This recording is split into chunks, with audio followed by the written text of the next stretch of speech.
Hi, welcome back to another episode of Bunny Hugs and Mental Health here on YouTube. I am Todd Ramo, I'm your host. I am a suicide attempt survivor and recovering substance abuser. And hey, hit like and subscribe and share and that bell, all that good stuff. This week I am speaking with an incredibly sweet, lovely lady. Her name is Shirley McLaughlin. She reached out to me because she has an amazing story about her husband, and he is, well, it's a long story, but he was suffering with psychosis, and it turns out it's from COVID. So, interesting. Post-COVID psychosis. Anyway, you just listen to the episode. You're going to learn a lot. So, without further ado, I give you Shirley McLaughlin.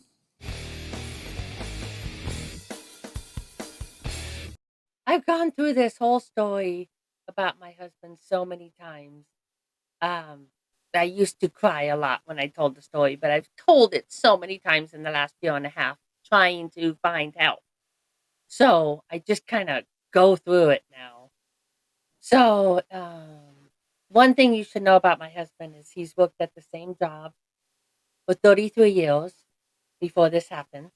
He got the job when he was 20. He was 53 when this happened. He had 33 years of perfect attendance. Never called in sick.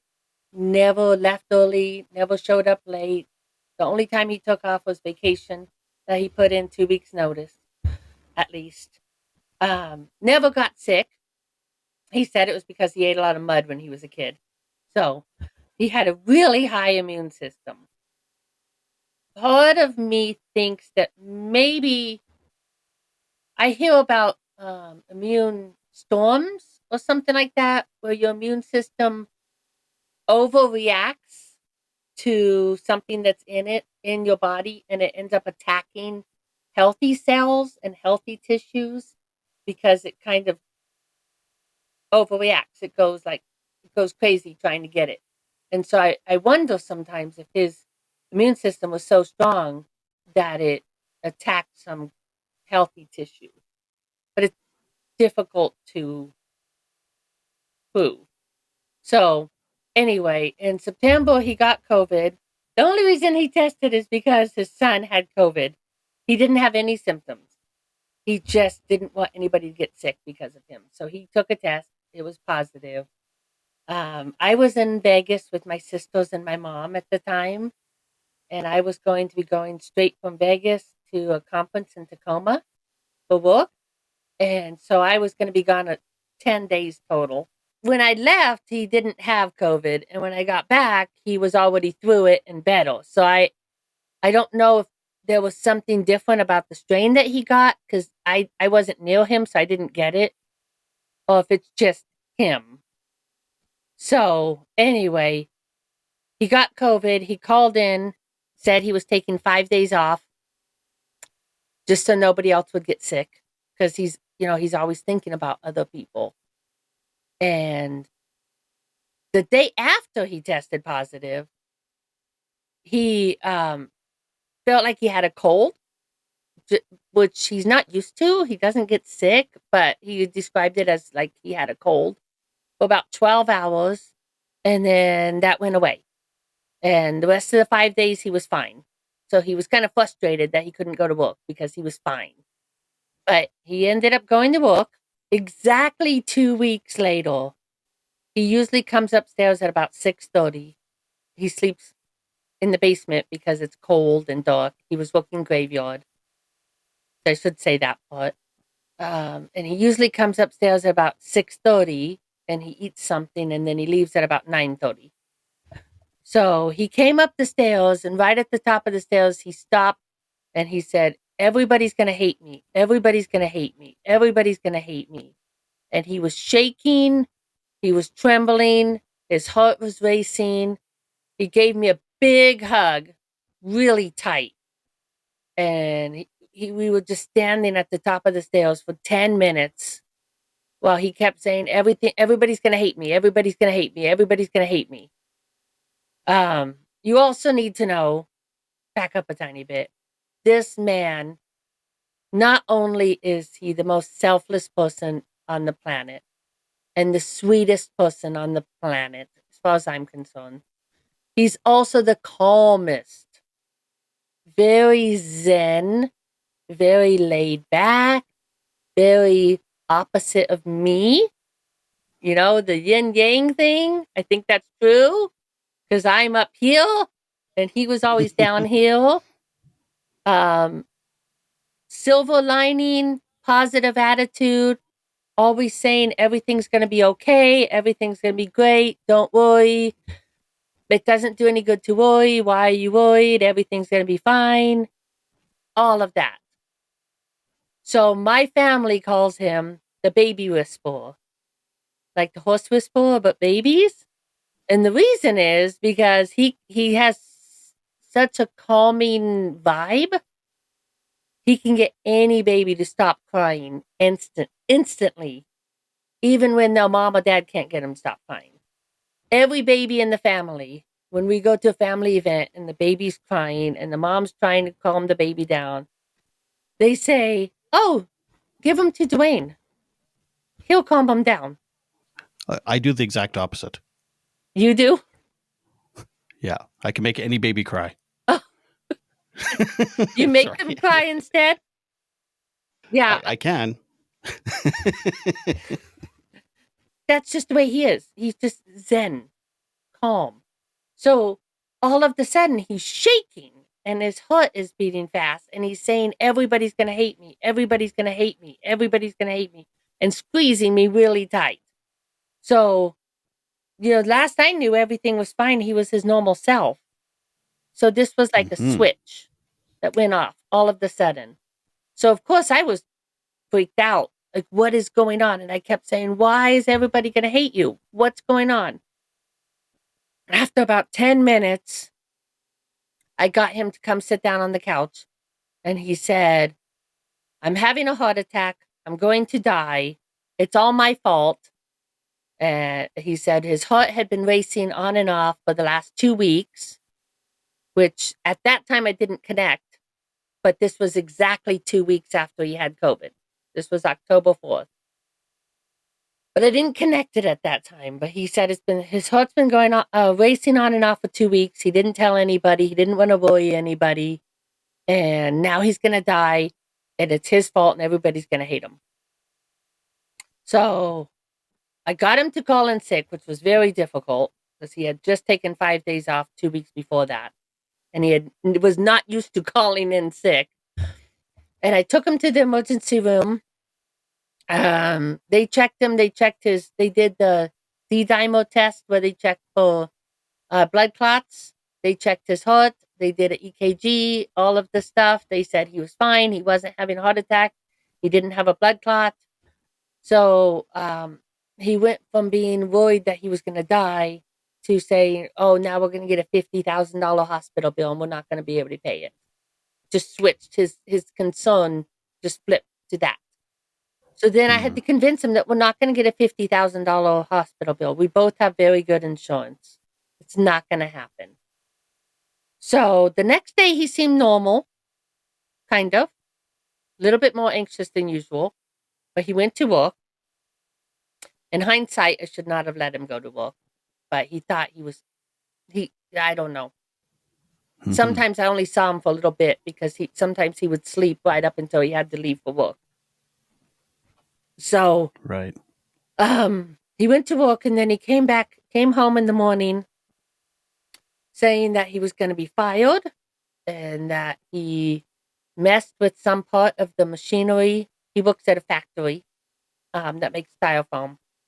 And he said that he messed with some part of the machinery and that an alarm went off and that they sent him home and now he's going to be fired. Now, mind you, not only did he work there for 33 years, but he was also a supervisor. And he worked in the same department that whole time. He knew what he was doing. It was not, a new system or anything like that. So he was spiraling again like he was 2 nights before that about being fired. Did that actually happen? Like, did he actually mess with some machinery? I still don't know. Oh, okay. I still don't know if that was true because he never went back after that. We went straight to using his sick leave up and then getting the disability. He hasn't been back to work, so I still don't know if that was true or not. I don't think that happened, or maybe it wasn't as bad as he thought it was. So I took him to the emergency room. I took him to behavioral health at the hospital. I didn't know what to do. I've never dealt with anything like this before.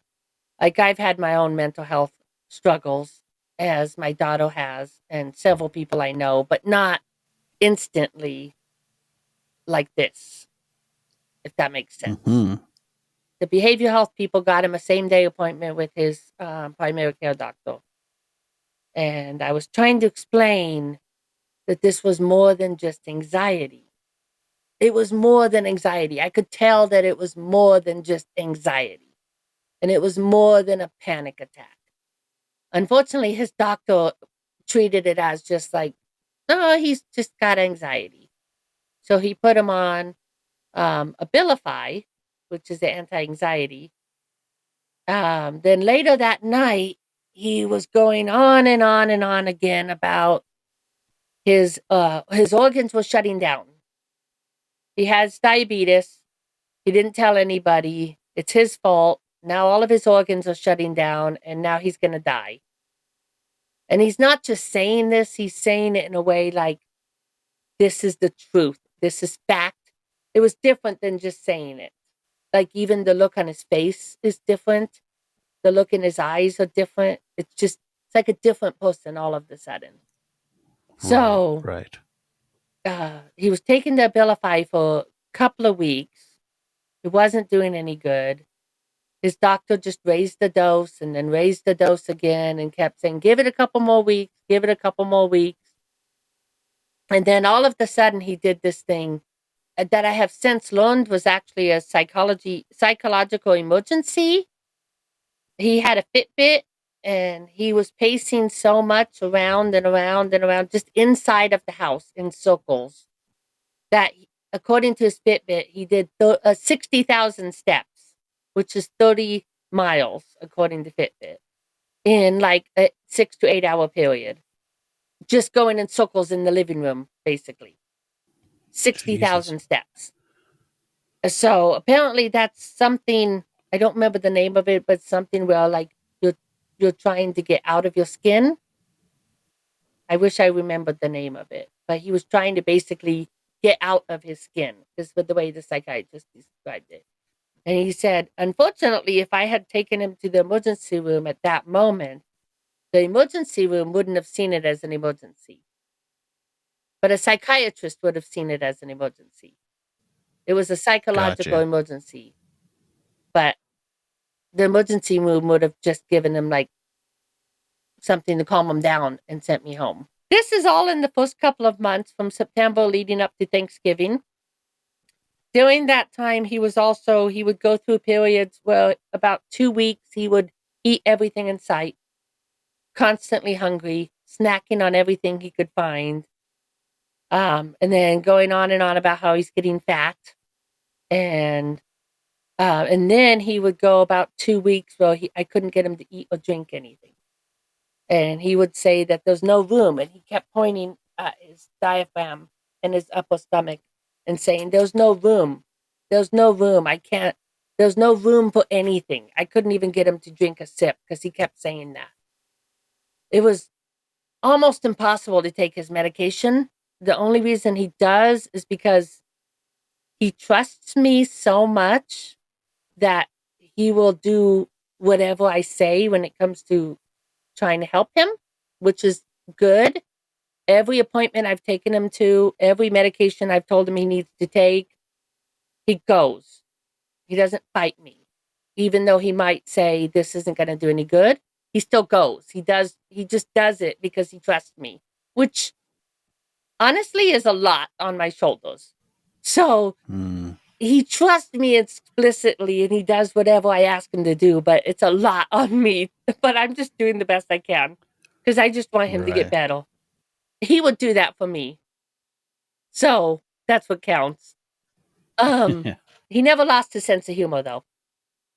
Very witty, very quick-witted. He still makes me laugh, believe it or not. He's a totally different person but he still makes me laugh.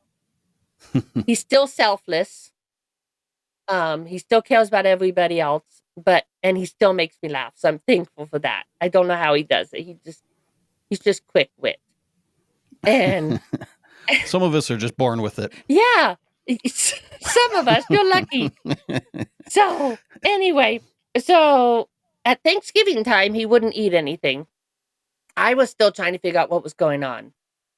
I thought maybe he was having some kind of issue because he wasn't sleeping very well. The last couple of years of working graveyard was getting to him because he was getting older, and the older you get, the harder it is to work graveyard.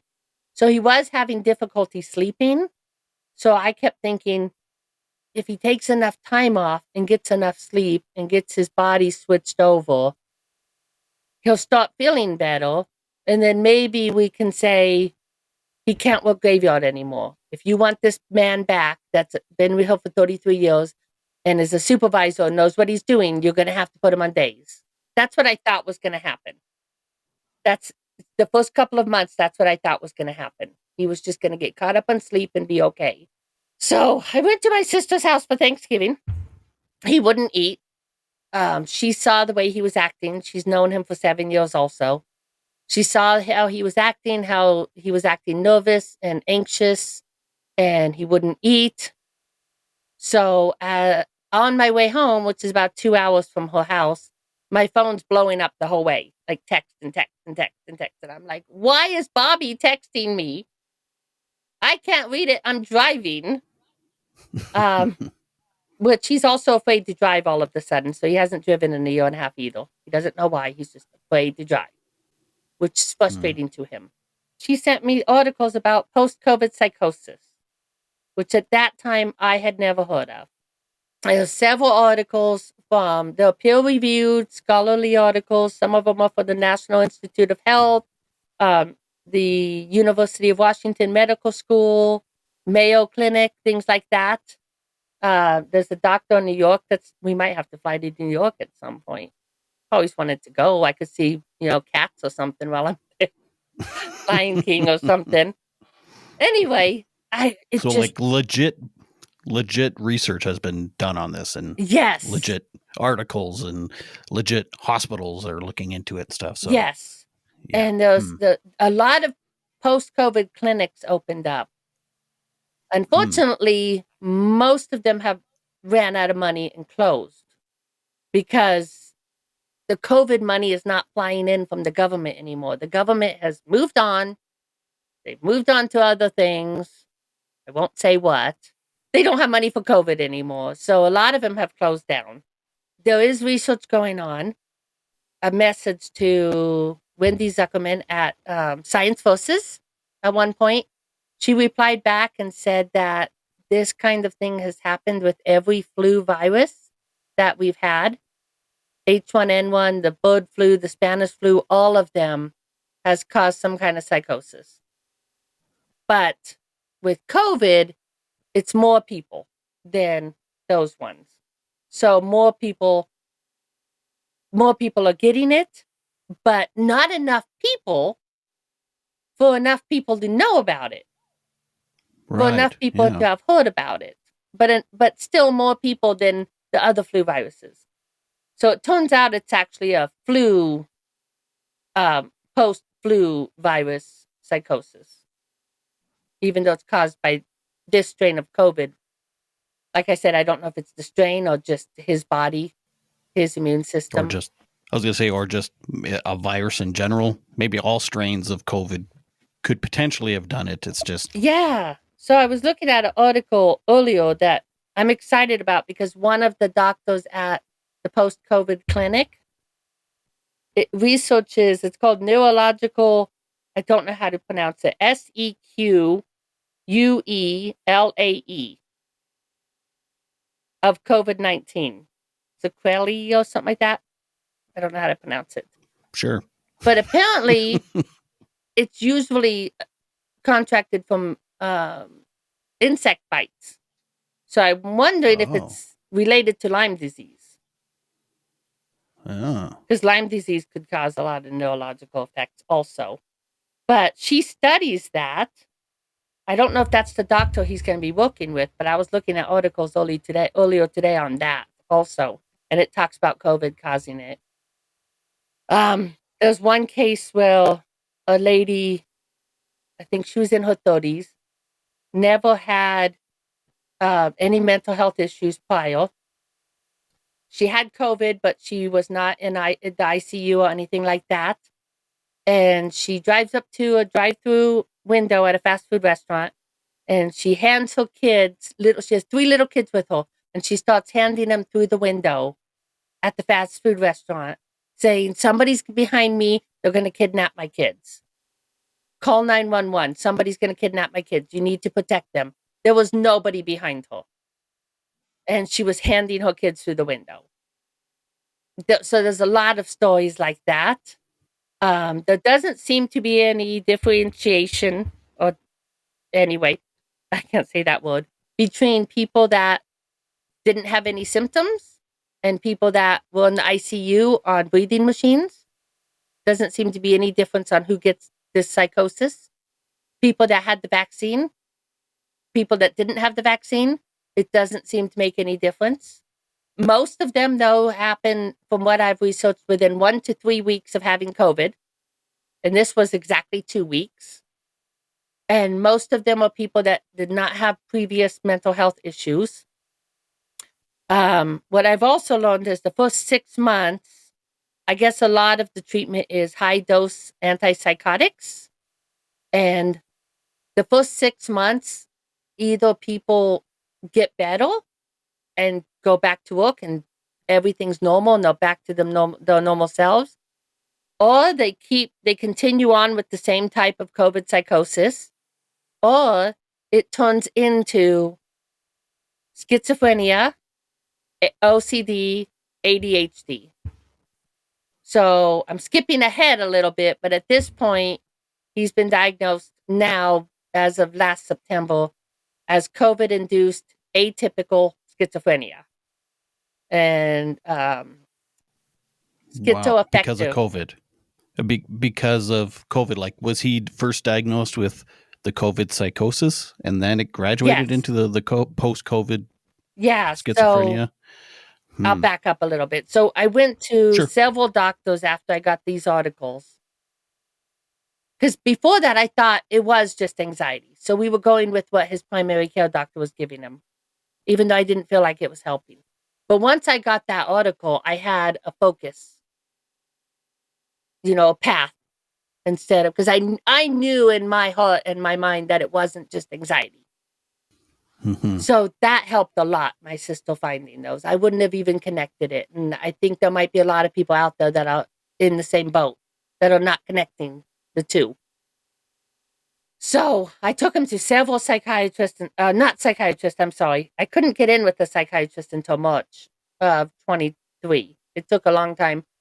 We don't have enough psychiatrists anywhere, but especially in Wenatchee. We don't have enough.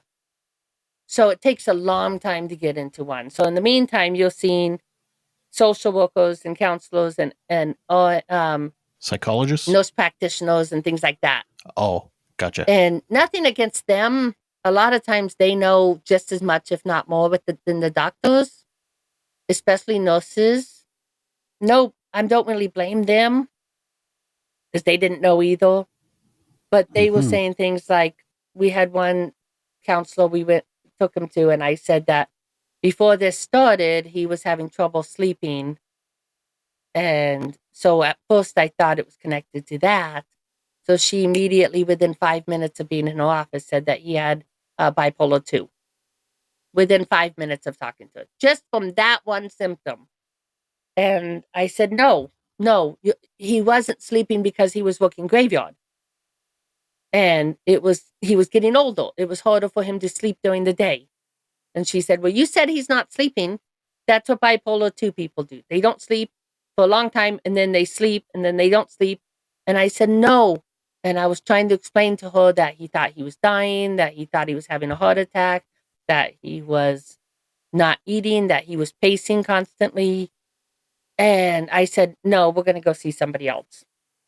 Because I knew it wasn't that, even though I'm not an expert. Good idea. So during this time, one of the main things is that he's had psychosis where he has these delusions and fixed false beliefs. I have learned so much in this last year and a half. So between, this whole time, but mostly between September of 22 and September of 23, at one point he thought that I took him to the emergency room because I thought he was dehydrated, because it was one of those times that he wouldn't eat or drink anything. He was very lethargic. He was just laying in bed. He wouldn't get up. I dragged him to the emergency room. But on the way to the emergency room, he was pulling at his skin on his arm like this constantly the whole way and saying, I'm too dehydrated. It's too late for me. I'm going to die. There's nothing they could do. And he actually said, why are we even going? I'm going to get there and they're going to look at me and they're going to say, you're too dehydrated. You waited too long. You're going to die. There's nothing we can do. That's what he kept saying. He actually believed that they were going to look at him and tell him it was too late, that he was going to die. It turned out he was so dehydrated, he needed 1 bag of fluids, which is not much. One of the times I took him, he needed 4 bags. That was dehydrated. But this time, when he thought he was going to die of dehydration, he only needed 1 bag. So it wasn't even as bad as I thought it was. But the whole time we were sitting there, he was pulling at his skin. I know I've heard of that. I know there's a name for that. When people that have mental health issues are like pulling at their skin a lot. So when they told us that he was discharged, he was like, they can't discharge me. I'm going to die. I'm dehydrated. They can't just send me home. So finally I got him home.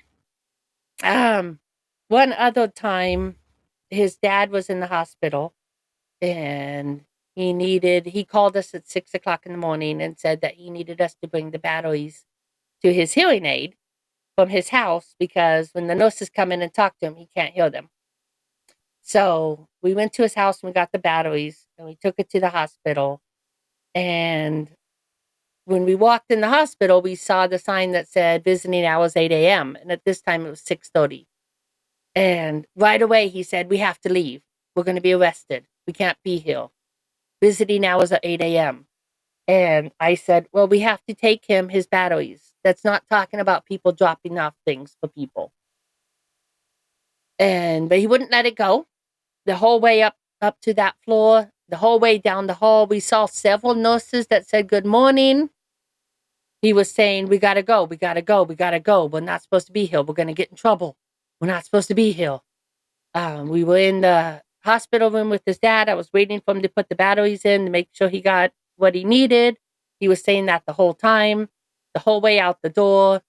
And then for 2 straight weeks, he believed that the hospital was going to eventually look at the footage, the video footage, see that we were there outside of visiting hours, come to the house and arrest us. That's what they were going to do. And that was set in his mind, and there was no changing that.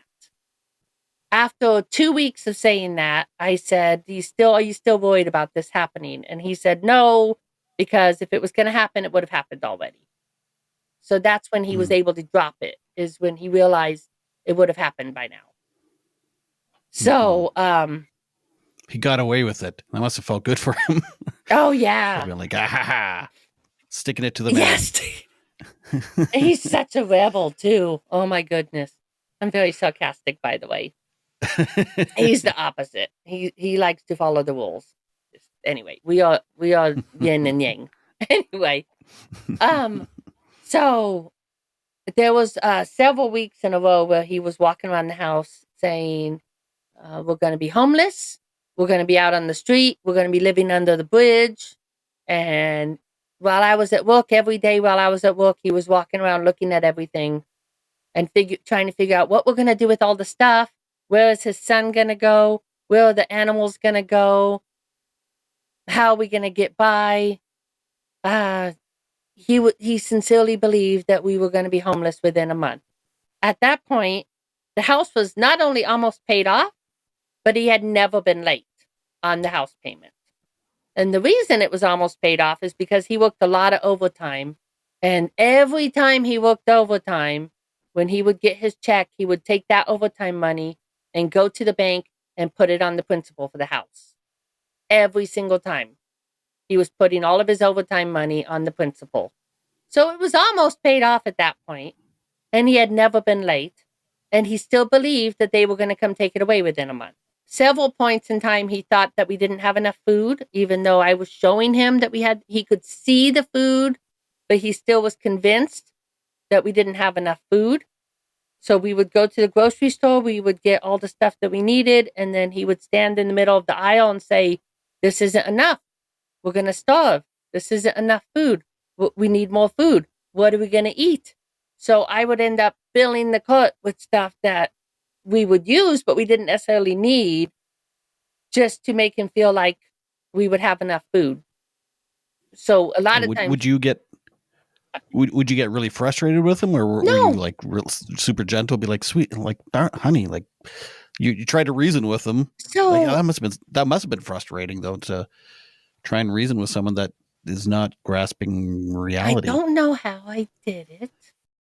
I don't know how I'm doing any of this, but I have been extremely patient through all of this with him. And even though it is frustrating on the inside, I have not shown that. I'm very gentle with him. Even in the middle of the store, I'd be like, "Okay, well, do you want to go get more food? We have enough, but if you feel better, if we go get more, we can go get more." And then we would get more. "Is that enough?" And I waited for him to say, "Okay." I feel like he would do the same for me. He doesn't get frustrated. He doesn't get angry. He doesn't have a mean bone in his body. So I try to remember that this is how he would be if it was me. He would be very kind and very patient. And so he deserves the same thing. And that, a lot of people have said they don't know how I'm so patient. What? Maybe if you yelled at him, it would be better. like, "You idiot! We have so much food," and then he'd just be like, "Oh, that's funny." I'm kidding. I don't know. I'm just trying to play devil's advocate. Maybe if you try the opposite. The opposite of what we've been doing. That's a good plan. People that might be going through this right now, I have no idea that it might be connected to COVID. And they either don't have anybody at home, which a lot of people don't when they come home from work, or they don't have somebody that's, not to blow my own horn, but that's as understanding as I am. I'm very understanding when it comes to mental health issues and things that people can't help. If you can't help it, I'm very understanding with that kind of stuff. I jumped right into trying to figure out what was going on. And as soon as I thought, oh, it might be connected to COVID, I jumped right into figuring that out and taking them to doctors and everywhere I can to figure it out. So some people have said to me that if I wasn't there for him, I don't know what would have happened. I think he would have ended up homeless. Or in a home or something. Yeah. So yeah. Anyway, so one time he called me at work and said, "I figured it out." He never calls me at work. He doesn't call me at work. He never does. He texts me, but he never calls me. And he called me all of a sudden, so I answered, and he said, "I figured it out." And I said, "What?" And he said, "We're all starving ourselves. All of us." And he started naming his son and his son's girlfriend and my daughter and our granddaughter. We have a granddaughter named Emma. She'll be 4 on Thursday. And we have another one on the way. I'm cutting that out. Okay. No. We have another one on the way that'll be here in June. And so we have, congratulations. My husband loves babies. Not only do babies love him, he loves them. He wanted to be a pediatrician when he was growing up. And so that's another thing that breaks my heart, is that he doesn't have the energy to play with our granddaughter like he did. He used to play with her all the time. He still plays with her, but it's not the same. He doesn't have energy. He's drained all the time. How old is Dwayne? He just turned 55 in January. He was 53 when all this started. And anyway, so back to the psychosis. So the worst part, the worst instance is, so we had to drain our pool. And we have a big pool. It's 33,000 gallons. It's 36 by 18 feet. And the pool place had told us that before they come service it, we had to drain it. It was in May, so it didn't have any chemicals in it yet. But they said we had to drain it, pressure wash it, and refill it, and they were going to come service it. So his brother works at a place where he can rent equipment. He rented a sump pump and some fire hose. We were going to drain it into the storm drain because it didn't have any chlorine or anything in it at that time. So my husband was saying, we're going to kill all the fish in the river if we do that. We're going to kill all the fish. And so I talked to the public works director where I work. He's friends with the president of the storm water division, where all the, water goes in storm drain. He talked to him. They both said it was fine to drain it into the storm drain because there was no chemicals in it. But Dwayne would not let me do that. He was so sure we were going to kill all the fish. So his brother and I decided that we would drain the pool into this big lot that we had behind our house that was about a half acre. It was 90 degrees outside. The ground was very dry. And we figured if we move the hose around constantly, every few minutes, move the hose around, it'll be fine. So that's what we decided to do because he wouldn't let us do it in the storm drain. He wouldn't eat or drink. He was out there it took like 5 hours to do, moving the hose every like 10 seconds because he was so worried about what was going to happen. So after we did that, he starts telling me that by emptying the pool into the lot, we were going to create a sinkhole. It was going to take out the highway. It was going to kill some people, and we were going to go to prison. So the entire night he's saying this over and over again. We're going to kill people, and we're going to go to prison. It's going to take the highway with it. All in all, over and over again. The next night I get home, and he says, and I say, do you still think that we're going to create a sinkhole and that's going to take the highway? And he said, no, we just killed everybody on the planet. And I was like, what are you talking about? And he said, we killed everybody on the planet. Everybody on the planet is going to die because we drained all of that dirty water, which means it had algae in it, into the groundwater. Now everybody on the planet is going to die. And he was saying this like he was saying before, like this was every fiber of his being believed that we had just killed everybody on the planet and there was nothing we could do about it. I don't know. I can't imagine, but I don't know if you can imagine what that could be like to feel like you just killed everybody on the planet. It just breaks my heart to even imagine how he was feeling. 2 straight weeks, just like with the hospital. He was saying, we killed everybody on the planet. I was talking to him about war and famine and pandemics and all of that stuff that did not kill everybody on the planet. He still thought we had done it. So, and then about 2 weeks, I asked him, I was talking to him about every night. And then finally he said, no, I guess if it was going to happen, it would have happened by now. And then he let it go. It was about the same kind of thing. All of a sudden he decided, no, I guess not. So, I find it kind of funny that because it sounds like kind of like dementia in a way, but with dementia, it's sometimes you're just confused or you think somebody is somebody else and whatever, but it always seems like it's something drastic and negative with him. It's always like some kind of catastrophe is about to happen. That's a good point. It was all negative and all drastic. And before he was, like I said, silver lining, positive attitude. So it is strange that it was the other side of the coin all of a sudden. That's what I mean when I say he's a different person, except for his humor. His humor's still there. Quick wit.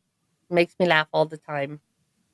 But everything else... So he's not always paranoid and thinking everything's catastrophic. Like sometimes he's...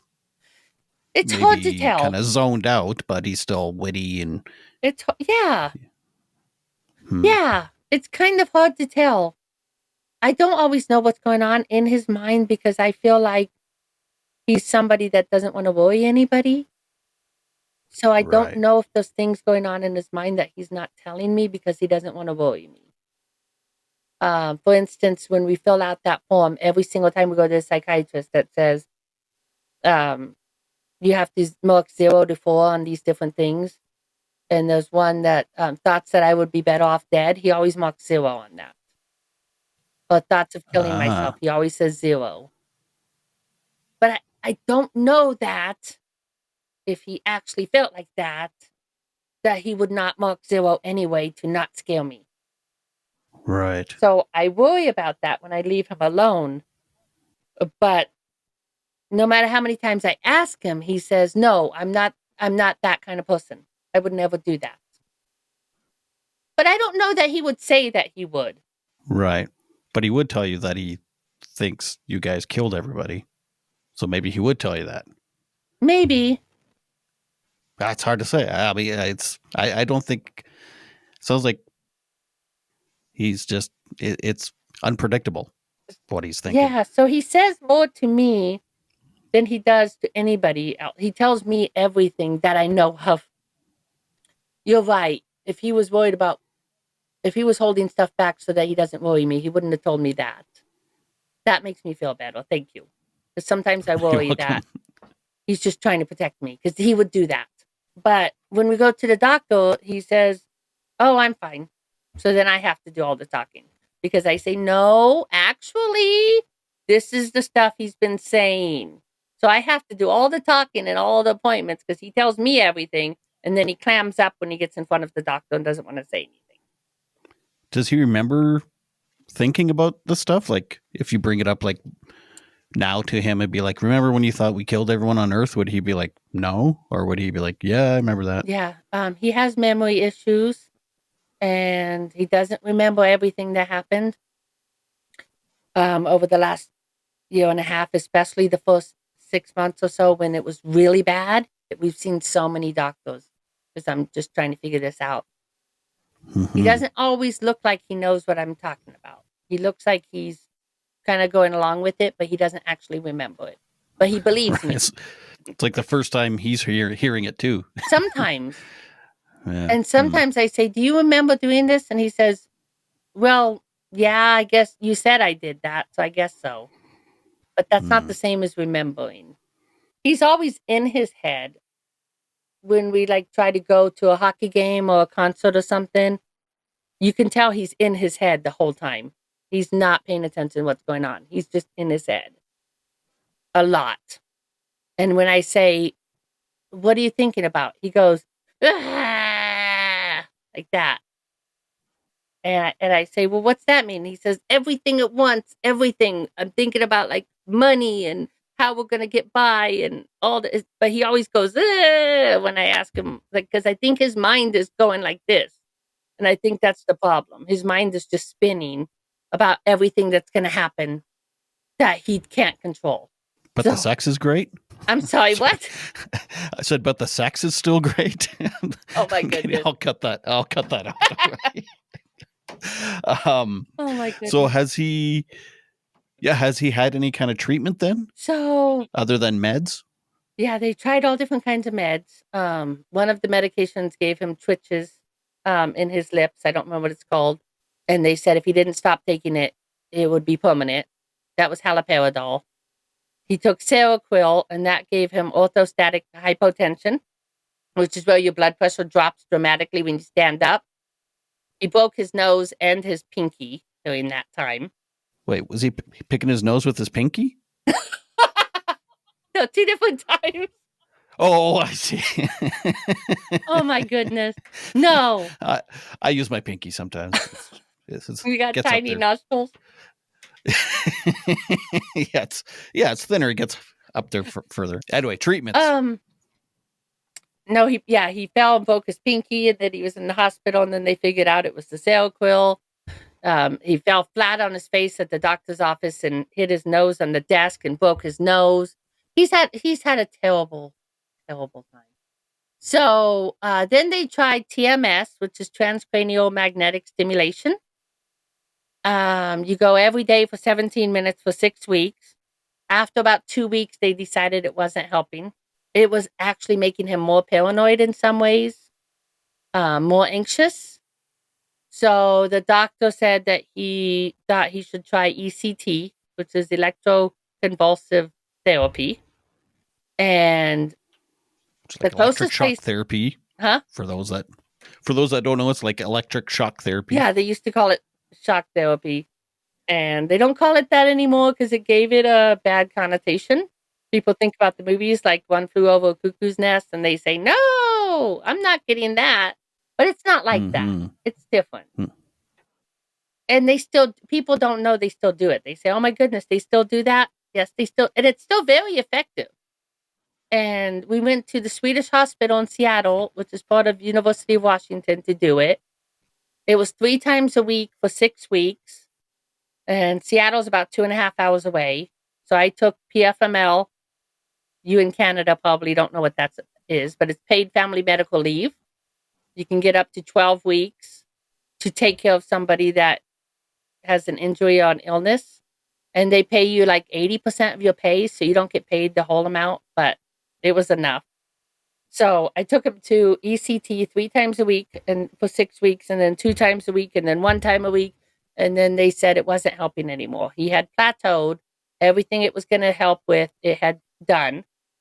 Since he got the ECT, which I think ended last September, I think, he doesn't have the psychosis as much anymore.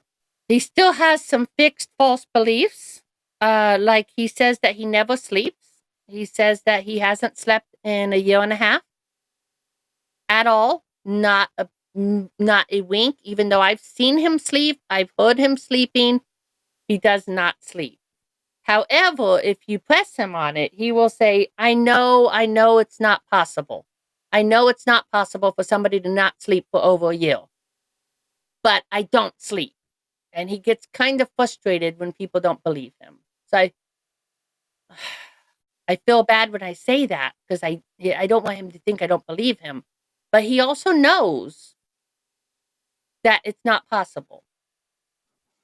And he still thinks we're going to run out of money and be homeless. So that's still there.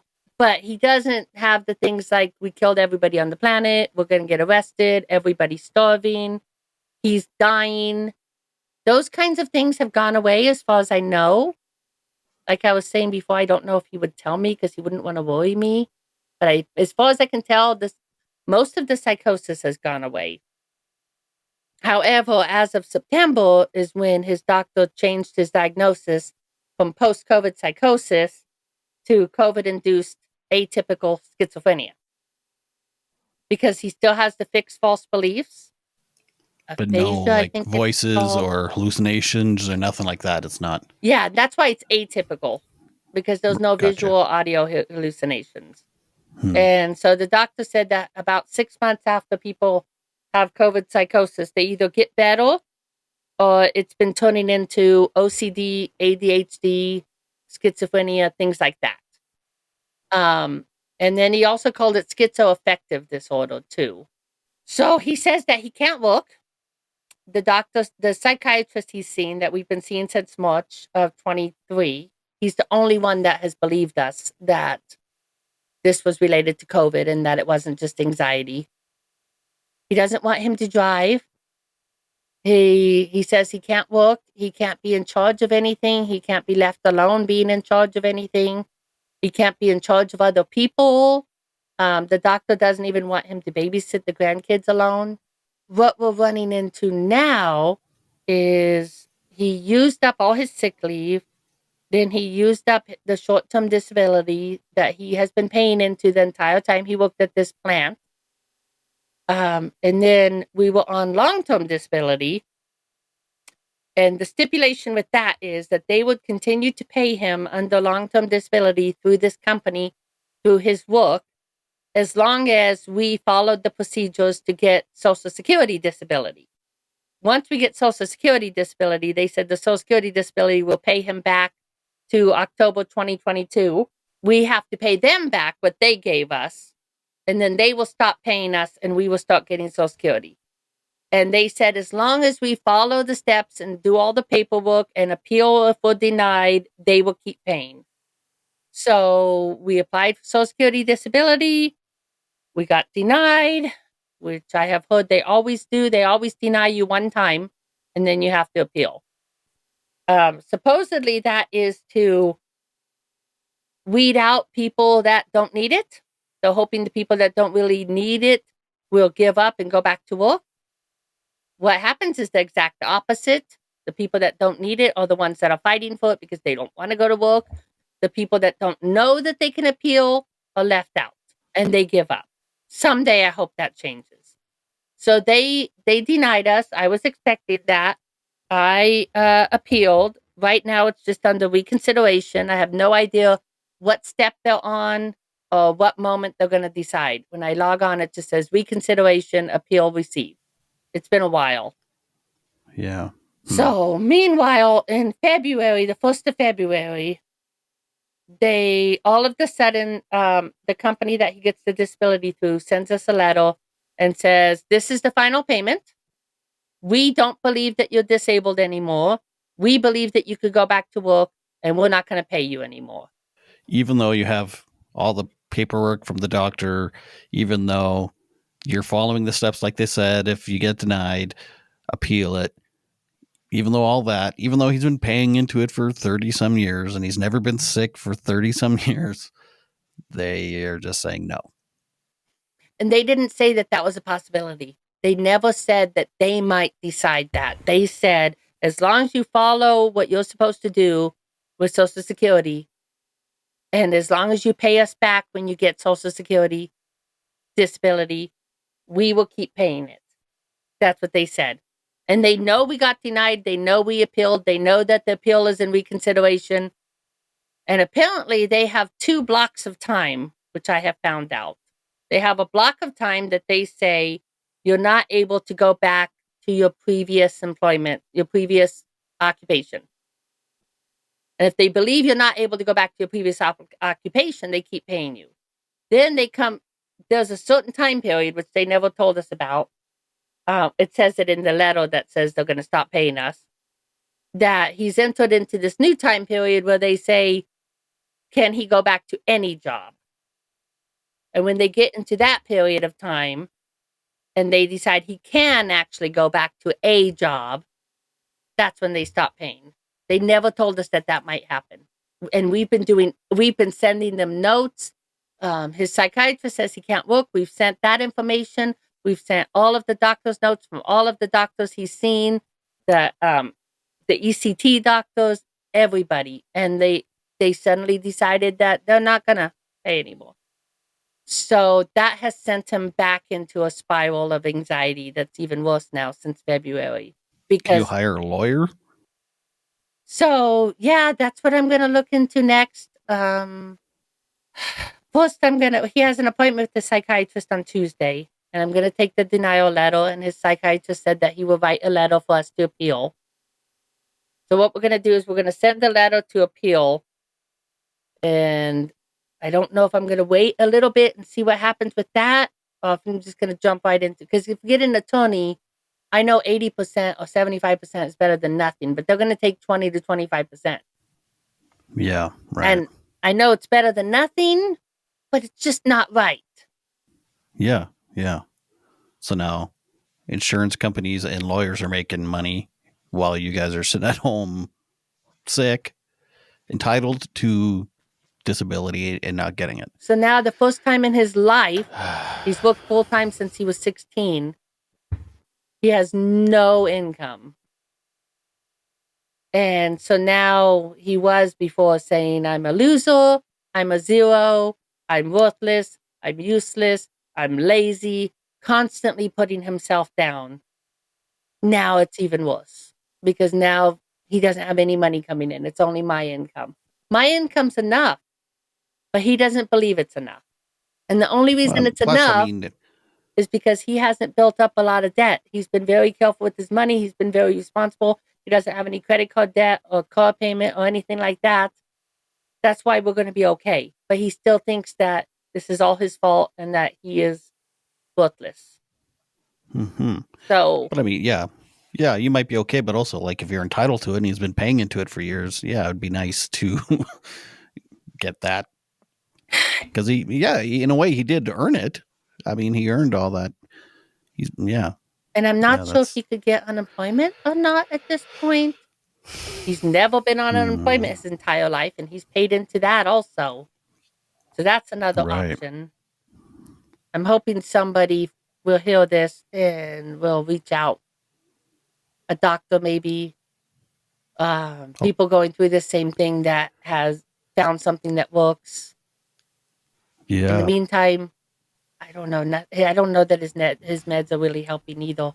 But I'm kind of afraid to have him stop taking them. I don't know what'll happen. Right. Yeah. Right. It's like the devil, or The devil you don't. Yeah. Exactly. They've talked about Good ketamine, Lord. but they don't think that will help. It'd be fun. Maybe you should try ketamine therapy. Maybe. Are you seeing a counselor or anything for? Oh my goodness. For I need to. Yeah, So, probably be a good idea. I need to so much just because of all this stuff that's been going on and my own stuff that I used to go to counseling for. But I use all of my sick leave for appointments for him. And then I don't have sick leave left. And I keep saying, I'm going to just keep taking care of him, get him better. Then I'll save up some sick leave and I'll start going to counseling for myself. I didn't know it was going to be a year and a half. No, I really need to. I really do. But right now, I just talked to all of my amazing friends and my amazing family. And hold that thought. Uh-huh. I have a segment.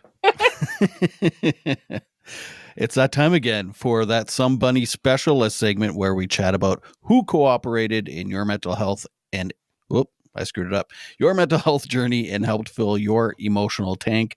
Brought to you by the wonderful company Co-op. So you were saying. So I don't want to leave anybody out, but geez, my mom, Leona, is amazing. I vent to her a lot. My daughter, Kimber, is amazing. She is the strongest person I know. And she's gone through her own mental health struggles. And she is such an advocate for anybody that has any mental health struggles. She's an advocate for anybody. And she listens to anybody. She tries to help as much as she can. My sister, Bobby, if she hadn't looked up this information, we wouldn't be here. We wouldn't have a path. And then I have a lot of amazing friends and family. I can't name all of them. There's so many of them. It would take all night, which I'm thankful for.